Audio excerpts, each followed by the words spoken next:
खुलुमबाय गोजोन फुंबिलिनि गासिबो बड'लेण्ड बुब्लिनि अनसायगिरिफोरखौ बरायग्रोबाय दिनै 27 नभेम्बर समबारनि फानजामुथिखौ फरायथिनो लादों आंखिलिखां ब्रह्मआ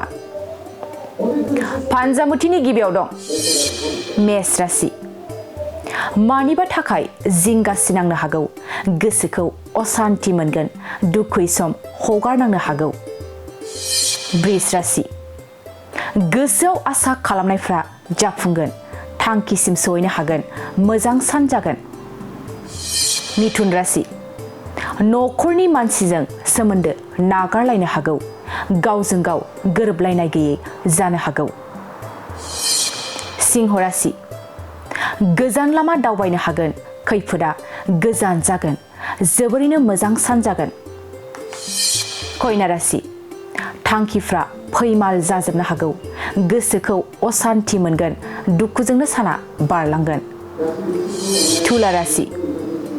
बिसि फिसायनि गेजेराव फिसा खोथायावनो नांलायनाय सोमजिनो हागौ नखरा गोजोन गैयै जानो हागौ वृश्चिक राशि गोबाव समनिफ्रायनो हास्थायनानै थानायखौ मोनफुंनो हागौ सुखु सान्थि सानखौ हगार हरनो हागोन धनु राशि गोबां जेंनानिफ्राय बारग'नो हागौ खैफोदनिफ्राय रैखा मोननो हागौ मोजां सान जागोन मकर राशि नखराव गोजोन गैयै जानो हागौ फरायनायाव हेंथा मोननो हागौ गाज्रि सान कुम्भ राशि गोसोनि साननाया जाफुंनाय नङा गोसोखौ जोबोरैनो दुखु मोनगोन दुखुजोंनो साना बारलांगोन मीन राशि रां रुफानि आंखाल जानो हागौ गुबुननि मदद होनाय मोनगोन मोजां सान जागोन दिनै सानसेनि राशि फरायथिनायाव एसेनोसै आसा खालामो नोंथांनि दिनैनि साना मोजाङै मोजां थांगोन बेखौ बड'लेण्ड बुब्लि नखरनिफ्राय मिजिंथिबाय दानिया फैदो नोंथांनि फानजामुथिखौ बड'लेण्ड बुब्लिनि हेफाजाबजों मिथिना लानि गोजोन्थों बाजाज बाइक लाग्राफोरनिसिम मोनसे गोनांथार फोसावथाय क'क्राझार सहरनि दावहारु अट' एजेन्सिया दासान्दि फेस्टिभ ल'न एन्ड एक्सचेन्ज अफार होगासिनो दं एसेल' बिबांनि रां होग्रोनानै गाव गावनि लुबैनाय बाजाज बाइकखौ बायनो हागोन बे सोलिफु फेस्टिभ ल'न एन्ड एक्सचेन्ज अफाराव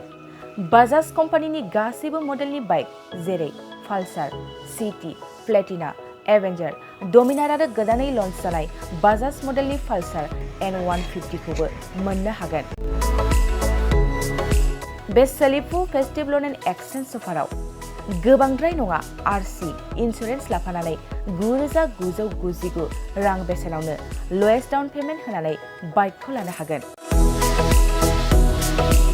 नोंथांमोना क'क्राझार सहरनि दावहारु अट' एजेन्सिजों लोगोसेनो कारिगाव फेस्टिभ आउटलेट दतमा फेस्टिभ आउटलेट आरो बडगाव फेस्टिभ आउटलेट ब्रान्च श'रुमावबो होबाय थानाय फेस्टिभ ल'न एन्ड एक्सचेन्ज अफाराव फैनानैबो लानो हागोन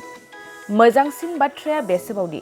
दावहारु अट' एजेन्सि श'रुमनिफ्राय बाइक बायग्राफोरनो 5 लिटार पेट्रल आरो गंनै हेलमेटबो फ्रि एसुवेर्ड गिफ्ट महरै हरनाय जागोन अब्ला दानो बुकिं खालाम 6000399187 नङाब्ला 8822 018193 जानबुं अनजिमायाव